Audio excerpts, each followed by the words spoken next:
She gave her heart and soul to her husband of more than 20 years, Renee, who passed away yesterday. It's time to stop and enjoy each other and our families. We kind of missed each other. Because your whole life revolved around the next release, And the next performance, song, the next performance. Exactly. He's got a feeding tube. I have to feed him 3 times a day. And you did so much of this yourself. I do this myself. For first time in my life, I felt like I was needed. It made me feel great. I would say when something bad happens to you in life, you have to find a way to overcome these obstacles and find a way to find inner strength to say that's part of life. This is not something that you choose. You'll probably know Celine Dion from the song she sang for the Titanic film, My Heart Will Go On. If you think Rose and Jack had a love story like no other, you obviously don't know about the heart-touching love story between Celine Dion and her beloved late husband, René Angelil. From facing her mother's disapproval of the man she had chosen to love, to her struggle of conceiving their own child, and so many other personal battles. How did the singer of some of the world's most favorite love songs manage to endure so much pain in her life? Despite the fame and fortune that she's amounted to after decades in the music industry, Celine did not have an easy start to her life. She was the youngest of 14 children.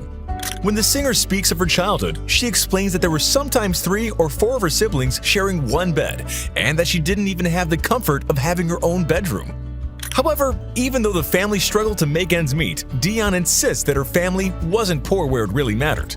We were given love and affection and support. What else did we need?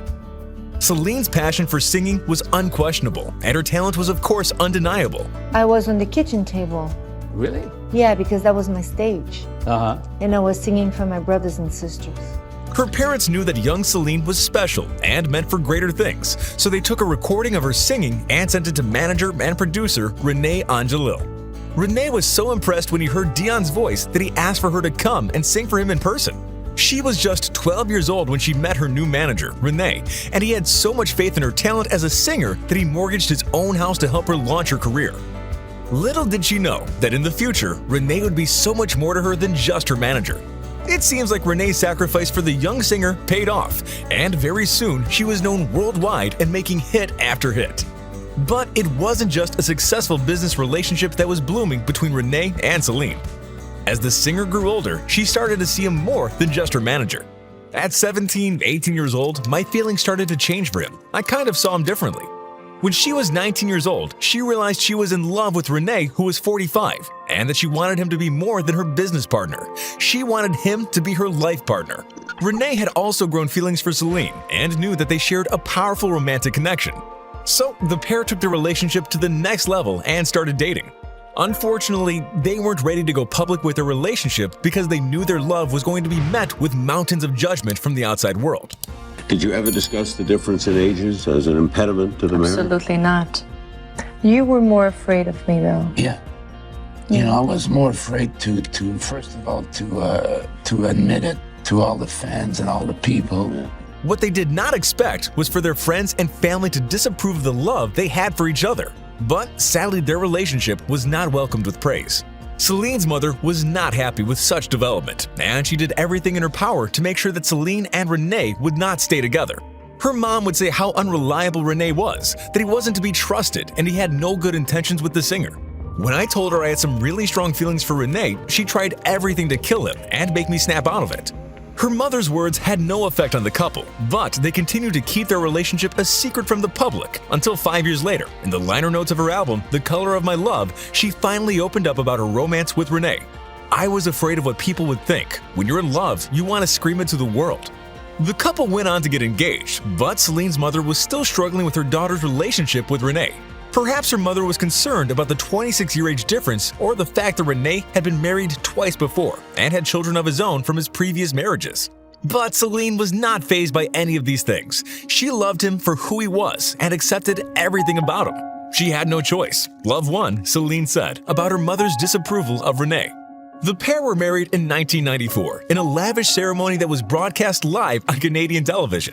And now that we are married, Renee and myself. Yes, a year now, huh? That's right. I got to tell you about that because we have decided to join both families for Christmas time. This past Christmas you This did? past Christmas. We were about 150 people. Would you do hire a stadium? It was like 135 my family. Yeah. And 15 Renee's, right? The newly married couple were besotted with one another, and Celine's career was soaring with awards falling at her feet. It seems like nothing could go wrong for the lovebirds, and they could never be happier. Celine knew she wanted to have a big family, and she wanted to have her own family with Anjalil. So the couple started to try for children, but sadly, with no prevail. Suddenly, the two had to put their attempts of having a child on hold when they were faced with a diagnosis that shook their relationship to its core. In 1998, the young family was left distraught when Anjalil was diagnosed with throat cancer. For the first time of my life, he needs me. Because for all the years before, I needed him. Despite her demanding career, Dion chose to step back and take a hiatus to focus on her personal life and care for her husband. We had tension between us. It's never easy being husband and wife, but add to that we're in business together, dealing with all the added pressures of shows, concerts, tours, traveling. It was hard, a lot of hard work. After battling the deadly disease for almost 2 years, Renee was finally in remission, and the couple decided to resume their efforts in expanding their family. Celine then had to face her own battle with infertility and decided to go for IVF treatment to help her get pregnant. Years of efforts finally paid off, and Dion gave birth to son Renee Charles, the couple's first child. The couple baptized the baby that July at Notre Dame Basilica in Montreal, the same place where they married years earlier. Determined to have more children, Celine even put her career at risk in order to grow her family a little more. She had signed a contract with Caesar's Palace, but postponed her shows in order to undergo more fertility treatments. I was not going to stop just because I had a contract for singing.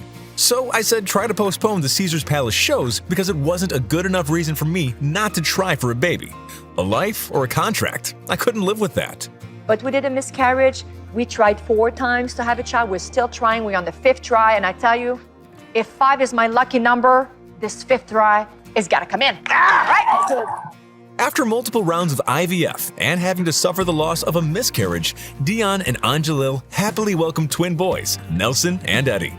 My greatest reward is my children. It gives you true meaning to your life, and it's the most important job.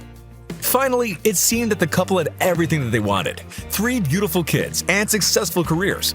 But it all began to crumble once again when Renee's cancer returned, and this time it was with a vengeance. Dion returned to performing in Las Vegas while Anjalil battled cancer at their nearby home. Even though she wasn't interested in performing at the time, she did it because he loved seeing her perform. He loved her voice and knowing she was out there doing something that she was so gifted at. He would always call her before she would go on stage, wish her good luck for her show, and tell her how much he loves her.